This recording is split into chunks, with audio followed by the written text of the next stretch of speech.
유월절을 엿새 앞둔 베다니, 어린 양이 준비되는 절기를 앞두고 한 식탁이 차려집니다.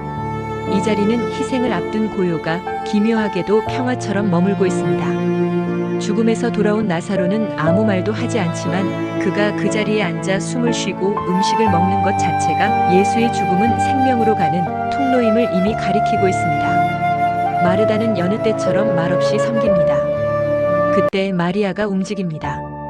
그녀의 손에는 일년의 품삯에 해당하는 지극히 비싼 나들 향유가 들려 있습니다. 망설임 없이 옥합을 가져와 예수의 발에 붓습니다. 그리고 머리털을 풀어 그 발을 닦기 시작합니다.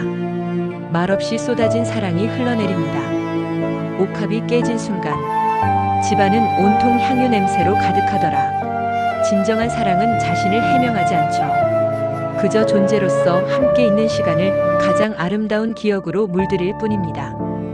그녀의 침묵은 세상에서 가장 강력한 대답이 되어 그 집 문틈을 타고 거리로, 그리고 지금까지도 우리에게 전해지고 있습니다.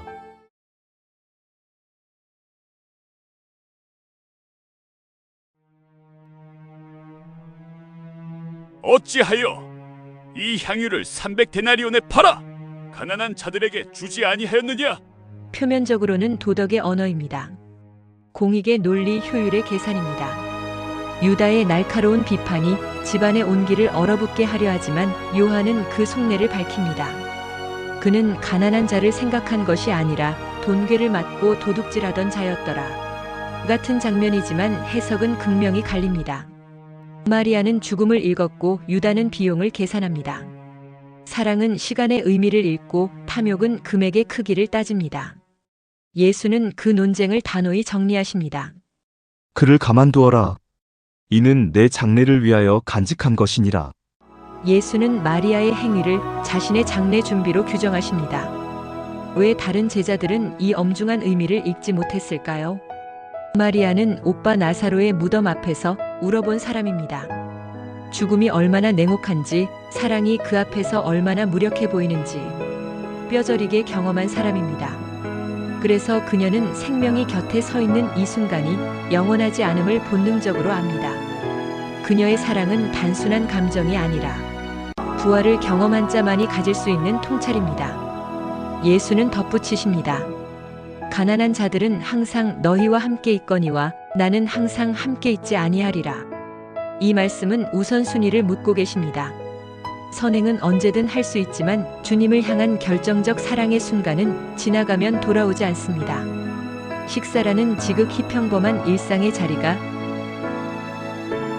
향유한 옥합으로 인해 지성소와 같은 거룩한 예배의 처소로 변했습니다. 비난의 목소리가 들려오는 중에도 오직 주님께만 집중했던 그 마음이 어수선한 현장을 거룩한 침묵과 향기로 가득 채운 것입니다. 유다의 가시 돋친 말보다 마리아의 향유 향기가 더 오래 남았듯 우리 삶의 소란함 속에서도 가장 소중한 것을 지켜내는 마음이 무엇보다 아름다운 것 같습니다.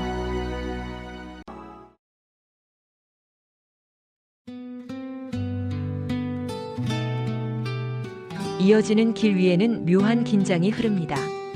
죽음에서 살아난 나사로가 곁에 있고 사람들의 기대는 이미 정치적 해방이라는 불꽃으로 타오릅니다. 군중은 종려나무 가지를 흔들며 호산나를 외칩니다. 그것은 승리를 향한 환호인 동시에 로마를 무너뜨릴 강한 왕을 향한 요구였습니다. 그러나 예수는 군마 대신 어린 나귀를 선택하십니다. 정복의 상징인 말 위에서 내려와 가장 낮은 짐승의 등 위에서 군중의 눈높이로 들어오신 것입니다. 여기서 결정적인 괴리가 발생합니다. 군중은 당장의 문제를 해결할 권력을 원했지만 예수는 인류의 근본적 죽음을 해결할 희생을 준비하십니다. 제자들조차 현장에서는 이 간극을 깨닫지 못했습니다. 참된 이해는 환호의 현장이 아니라 십자가와 부활이라는 고통의 터널을 통과한 후에야 비로소 선물처럼 주어집니다. 바리새인들의 온 세상이 그를 따른다는 탄식은 역설적으로 이 낮은 행진이 온 인류를 향한 구원의 기림을 선포하는 예언이 됩니다. 종려는 요란하게 흔들리지만 나귀의 걸음은 묵묵하고 느립니다. 예수는 우리의 변덕스러운 기대에 휩쓸리지 않고 죽음을 일궈낸 마리아의 향유 냄새를 따라 십자가로 향하십니다. 우리는 지금 어느 쪽의 왕을 따르고 있을까요? 6월절의 인파 속에서 헬라인 몇이 빌립을 찾아옵니다.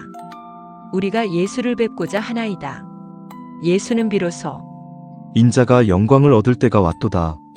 인자가 영광을 얻을 때가 왔도다. 선언하십니다.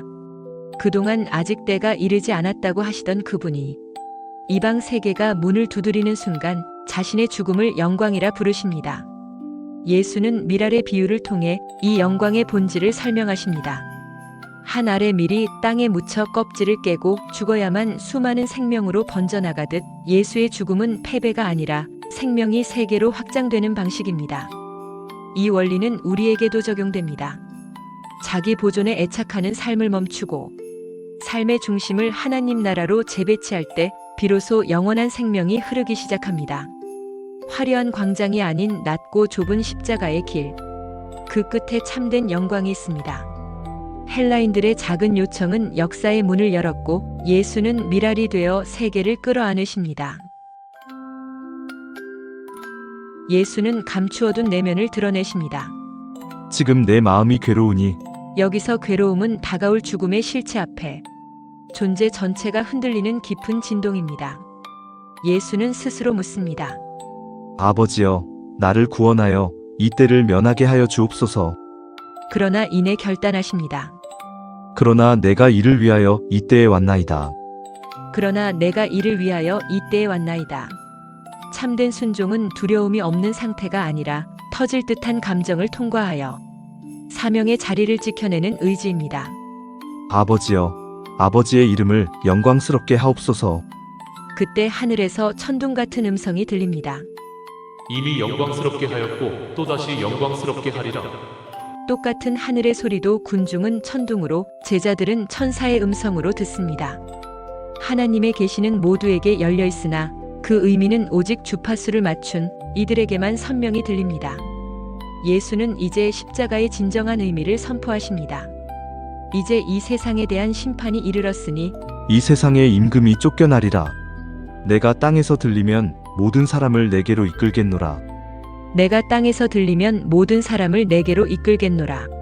그분의 진실한 고뇌를 통과한 순종이 마침내 세상의 질서를 바꿉니다. 수치스럽게 들려 올려진 그 십자가가 이제는 모든 민족을 끌어당기는 거대한 사랑의 자석이 됩니다. 군중은 여전히 자신의 기대에 갇혀 묻습니다. 그리스도는 영원하다 하였거늘 어찌 인자가 들려야 하느냐? 그들이 원한 영광은 정치적 지속성이지만 예수의 영광은 죽기까지 하시는 순종입니다. 틀린 질문 앞에서 예수는 설명 대신 방향을 제시하십니다. 빛이 아직 잠시 너희 중에 있으니 빛이 있을 동안에 다니라. 빛이 아직 잠시 너희 중에 있으니 빛이 있을 동안에 다니라. 빛은 강요하지 않지만 무한히 머물지도 않습니다. 믿음은 논쟁의 결론이 아니라 빛을 향한 이동입니다. 어둠의 관성을 끊고 삶의 궤적을 옮기는 결단이죠. 말씀을 마치신 예수는 떠나 숨으십니다. 빛이 사라진 것이 아니라 이제 인간이 응답해야 할 선택의 시간이 온 것입니다. 많은 표적이 있었으나 그들은 믿지 않았습니다.